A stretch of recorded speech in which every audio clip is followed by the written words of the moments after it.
Oleh karena itu, ketika seseorang berzikir tidak boleh kita membayangkan bentuknya Allah. Kalau kita mencoba membayangkan bentuknya Allah, maka orang yang membayangkan bentuknya Allah itu menjadi kafir karena sudah menjisimkan Allah. Oleh karena itu boleh kita merasakan hadirnya Allah. Dan kita memang harus merasakan hadirnya Allah. Karena ihsan itu adalah anta'buda ka'annaka tarahu wa in lam tarahu fa innahu yaraka. Ihsan itu adalah menyembah Allah, beribadah kepada Allah seakan-akan kita melihat Allah. Walaupun kita tidak bisa melihat Allah, Allah melihat kita. Jadi kita bisa merasakan hadirnya Allah. Assalamualaikum warahmatullahi wabarakatuh. Innal hamdalillah wassalatu wassalamu ala Rasulillah wa ala alihi wa ashabihi wa mawala. La haula wala quwata illa billah. Rabbi syrah li sadri wa yassir li amri wahlul 'uqdatam min lisani yafqahu qawli, amma ba'du. Bapak Ibu hadirin jamaah salat Isya, salat tarawih, dan insyaallah nanti ditutup dengan salat witir yang dirahmati Allah. Alhamdulillah kita diberi panjang umur oleh Allah bisa memasuki bulan suci Ramadan, di mana bulan suci Ramadan ini sesungguhnya hanya diperuntukkan untuk orang-orang yang beriman. Kalau tidak beriman, maka Ramadan ini akan menjadi sia-sia baginya. Kenapa? Karena Ramadan akan mengikatnya dan Ramadan akan membelenggunya. Kenapa? Karena dia tidak bisa makan di siang hari, tidak bisa minum di siang hari, dan tidak bisa mengambil kesenangan di siang hari. Oleh karena itu Ramadan ini hanya diperuntukkan untuk orang-orang yang beriman oleh Allah Subhanahu wa taala. Karenanya Allah Subhanahu wa taala berfirman, A'udzubillahi minasyaitonirrajim. Bismillahirrahmanirrahim. Ya ayyuhalladzina amanu kutiba alaikumusyamu kama kutiba alal ladzina min qablikum la'allakum tattaqun. Hai orang-orang yang beriman, diwajibkan atas kamu berpuasa sebagaimana diwajibkan atas orang-orang sebelum kamu. Mudah-mudahan kamu menjadi orang yang bertakwa. Ramadan ini hanya diperuntukkan untuk orang-orang yang beriman. Maka yang berpuasa di bulan Ramadan ini hanyalah orang-orang yang beriman. Untuk melihat apakah kita ini termasuk orang yang beriman atau tidak, maka kita lihat Ramadan ini puasa atau tidak. Kalau kita puasa berarti kita termasuk orang yang beriman. Padahal iman itu adalah merupakan bekal yang paling kokoh, kunci utama ketika seseorang ingin masuk surga. Karenanya miftahul jannati la ilaha illallah. Kunci surga itu adalah la ilaha illallah. La ilaha illallah itu adalah kalimat iman. Tidak dikatakan seseorang itu beriman kalau dia tidak mengakui la ilaha illallah. Oleh karena itu, ketika seseorang mengakui la ilaha illallah, maka dia sudah mempunyai kunci surga, yaitu la ilaha illallah. Dan siapa orang yang meninggal dengan membawa kalimah la ilaha illallah, membawa iman, maka orang itu akan masuk surga, kepada surganya Allah Subhanahu wa taala. Bapak Ibu hadirin yang dirahmati Allah, oleh karena itu puasa ini adalah panggilan untuk orang-orang yang beriman. Maka di dalam orang berpuasa pun itu juga bermacam-macam, tergantung kadar imannya. Ada yang ketika dia berpuasa itu dia selalu menjaga dari yang membatalkan puasa seperti makan dan minum. Selebihnya tidak. Maka orang yang seperti ini pada masuk dari beberapa tingkatan iman. Imam Baijuri di dalam kitabnya Tuhfatul Murid ala Jauhari Tauhid, beliau menyampaikan al-imanu khamsatu aqsamin. Iman seseorang itu ada 5 bagian.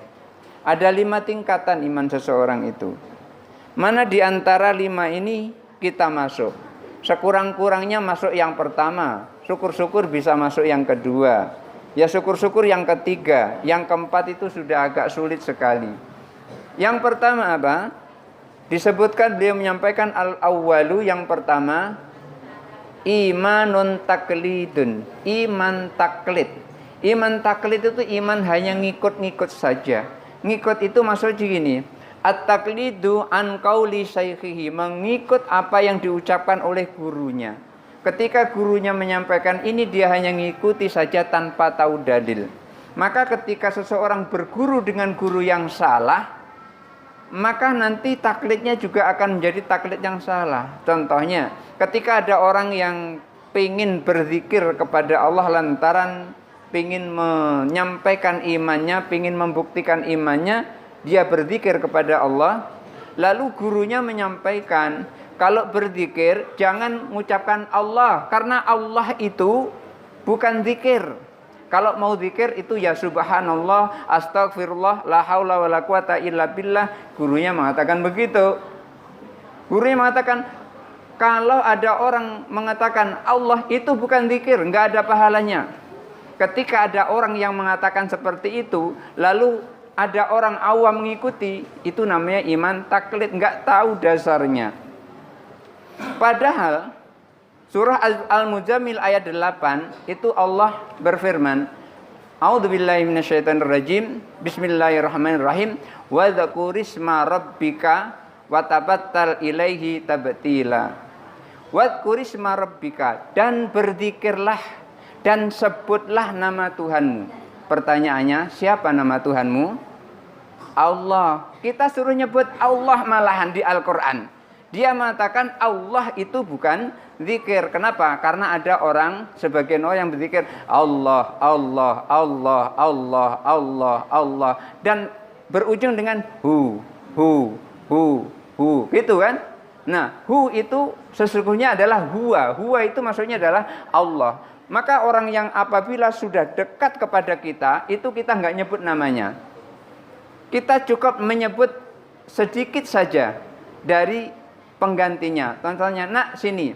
Mesti anaknya yang datang mendekatinya. Kenapa? Karena sudah saking dekatnya. Begitu juga seseorang ketika sudah merasa dekat kepada Allah Subhanahu wa taala, tidak lagi menyebut Allah tapi cukup hu.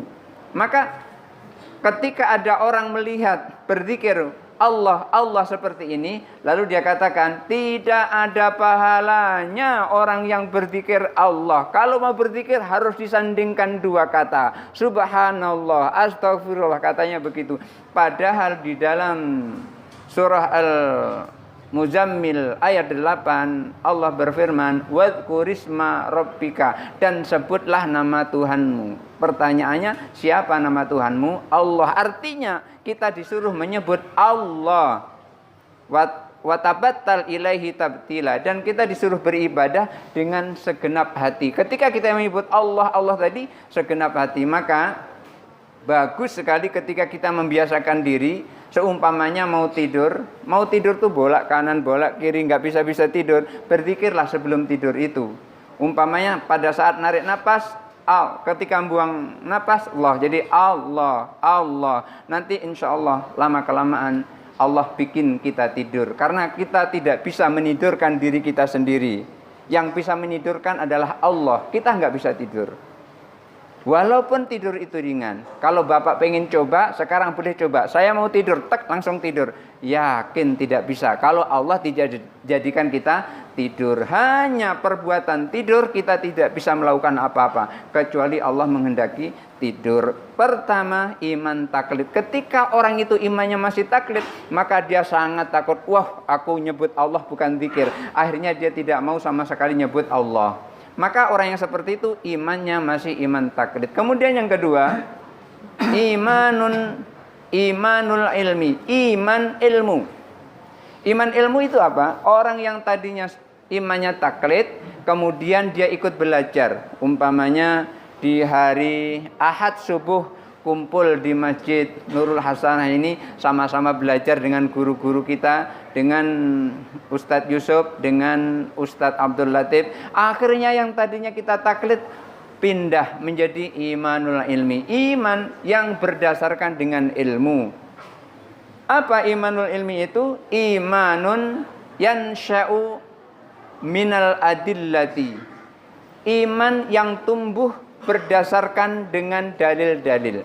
Artinya ketika kita mengetahui dalil akidah, maka kita kemudian beriman kepada Allah. Allah itu ada. Kita yakin Allah itu ada. Lalu setelah kita mengetahui dalil-dalil bahwasanya Allah itu ada, maka kita beriman kepada Allah Subhanahu wa taala. Maka orang yang seperti ini sulit sekali digoyah dengan ucapan-ucapan yang tadi. Tidak dikatakan zikir dan gak ada pahalanya orang yang menyebut Allah. Dia tidak bisa digoyah dengan itu. Kenapa? Karena dia sudah punya dalil. Maka orang yang imannya itu adalah iman ilmu, maka imannya ini sudah mulai kuat lantaran dia mengetahui dalil-dalil yang dia imani. Dan yang ketiga, iman an iyanin, iman yang tumbuh dari hati. Bagaimana iman bisa tumbuh dari hati? An muraqabatil qalbi, berzikir kepada Allah, mendekatkan diri kepada Allah. Tadi dengan menyebut umpamanya Allah, Allah, atau subhanallah, subhanallah, atau la ilaha illallah, la ilaha illallah, la ilaha illallah. Mendekatkan diri kepada Allah. Maka ketika orang yang seperti ini muncul imannya dari hati, merasa tenang ketika berzikir. Di dalam iman ilmunya tadi dia mengetahui ala bizikrillahi tatmainnul qulub. Bukankah dengan mengingat Allah hati menjadi tenang? Lalu dia praktekkan. Ingat kepada Allah dengan menyebutkan lesan dan hatinya. Maka orang yang seperti itu mempunyai iman. Imannya adalah imanul iyan, yang tumbuh dari hati. Kemudian yang keempat, imanul haq, iman yang tumbuh dari kebenaran dirinya, yang ketika dia berzikir kepada Allah merasakan kedekatannya kepada Allah Subhanahu wa taala. Maka orang yang seperti ini yang disaksikan adalah Allah Subhanahu wa taala. Hatinya sudah bisa menyaksikan Allah Subhanahu wa taala, dan kita sulit sekali masuk pada yang bagian iman ini. Kalau ada ya alhamdulillah, tapi kita berusaha masuk pada yang keempat ini. Kemudian berikutnya imanul hakikah, iman hakikat. Iman hakikat ini adalah buah dari berzikir kepada Allah. Pada saat dia berzikir, dia merasakan kehadirannya Allah kepada kita. Ingat, pada saat berzikir kita boleh merasakan hadirnya Allah, tetapi tidak boleh kita membayangkan bentuknya Allah yang hadir. Kalau ada orang yang berzikir lalu membayangkan bentuknya Allah yang hadir, niscaya orang itu menjadi kafir. Kenapa? Apapun yang kita bayangkan tentang Allah, maka Allah tidak seperti yang kita bayangkan itu. Kenapa? Laisa kamitslihi syai'un. Allah tidak akan serupa dengan apapun. Oleh karena itu, ketika ada orang yang membayangkan Allah itu punya tangan, tangannya kanan semua, berarti dia itu sudah mujassimah, kafir orang seperti itu. Allah punya kaki, kakinya yang satu dimasukkan ke dalam neraka sampai mengkerut, berarti dia itu menjisimkan Allah. Allah diserupakan dengan bentuk, Allah diserupakan dengan makhluk, padahal laisa kamitslihi syai'un. Di dalam akidah kita, di dalam sifat wajib yang kita kenal, yang kita pelajari, Allah itu mukhalafatul lil hawadis, berbeda dengan makhluk. Kalau bentuk kaki yang masuk ke dalam neraka yang mengkerut tadi, itu berarti kan berupa makhluk, berupa ciptaan. Allah tidak serupa dengan yang diciptakan. Walaupun Allah mampu menciptakan yang belum pernah ada contoh sebelumnya. Oleh karena itu, ketika seseorang berzikir, tidak boleh kita membayangkan bentuknya Allah. Kalau kita mencoba membayangkan bentuknya Allah, maka orang yang membayangkan bentuknya Allah itu menjadi kafir, karena sudah menjisimkan Allah. Oleh karena itu, boleh kita merasakan hadirnya Allah. Dan kita memang harus merasakan hadirnya Allah. Karena ihsan itu adalah antak buddha ka'annaka tarahu wa in lam tarahu fa innahu yaraka. Ihsan itu adalah menyembah Allah, beribadah kepada Allah seakan-akan kita melihat Allah. Walaupun kita tidak bisa melihat Allah, Allah melihat kita. Jadi kita bisa merasakan hadirnya Allah Subhanahu wa taala. Dan yang berikutnya namanya iman hakikatul hakikah. Iman hakikatul hakikah ini tidak bisa dicapai oleh manusia biasa. Iman hakikatul hakikah itu hanya dicapai oleh manusia pilihan, yaitu imannya para rasul dan imannya para nabi. Kenapa? Karena yang mengajarkan itu adalah langsung Allah Subhanahu wa taala melalui malaikat Jibril. Oleh karena itu Allah melarang kita mempelajari iman hakikatul hakikah. Tidak boleh kita pelajari dan kita tidak bisa mengungkapkan dan menjelaskan bagaimana cara memperoleh imanul hakikatul hakikah. Kita nggak bisa belajar bagaimana caranya jadi nabi, bagaimana caranya jadi rasul. Jangan ada bapak-bapak ini yang pengen cita-cita jadi nabi, nanti ditangkap polisi nanti. Ada namanya Nabi Musaddiq, terus ada namanya Nabi Tugimin. Ada di Jawa Barat kan Nabi Tugimin. Kalau salawat kan repot. Biasa kan salatullah salamullah ala toha rasulillah. Kita ala toha ala Tugimin rasulillah. Kan nggak enak seperti itu. Salawatnya pun juga nggak enak. Jadi untuk menjadi rasul tidak ada jalan untuk mempelajarinya. Karena untuk menjadi rasul adalah pilihan Allah Subhanahu wa taala. Inilah iman-iman yang kita miliki, di mana di antara iman-iman tadi yang sudah disebutkan kita berada. Disitulah dan begitulah puasa kita di bulan Ramadan ini sesuai dengan kadar iman kita. Mudah-mudahan puasa kita diterima oleh Allah Subhanahu wa taala dan iman kita dinaikkan derajatnya oleh Allah Subhanahu wa taala. Amin Allahumma amin. Barangkali itu saja dulu. Adanallahu wa iyyakum ajma'in. Wallahul muwaffiq ila aqwamit thariq. Wassalamualaikum warahmatullahi wabarakatuh.